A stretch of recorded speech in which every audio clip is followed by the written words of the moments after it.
Doing Entertainment, kasama po natin dito ang defending Eagle of the Mountain ng MPTC Tour of Luzon. Wala pong iba kundi si Joshua Pascual.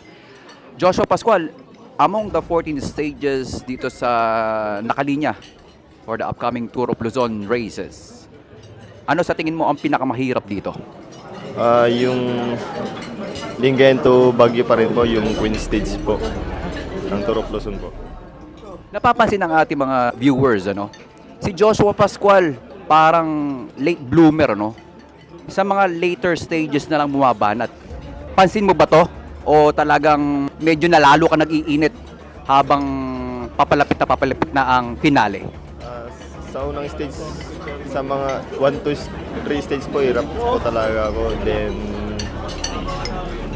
paunti-unti ko na lang po na ginagapang yung mga stages hanggang sa umangat po sa GC, ganun po. Nakaline na bang daang kalikasan somewhere here in Zambales and Pangasinan? Familiar ka ba dito o naruta mo na ba tong daang kalikasan na to, na balita ay talagang medyo mas mabigat pa nga daw to kaysa sa Marcos Highway at medyo mas tuyot or arid land itong nasabing trail na to sa Zambales and Pangasinan? Hindi ko pa po narota yung daang kalikasan po, pero sa naririnig ko po, sinasabi po nila na sobrang hirap daw po talaga yung rota na yun. Siguro po may pagkakataon rin po siguro na marorota po namin yung daang kalikasan.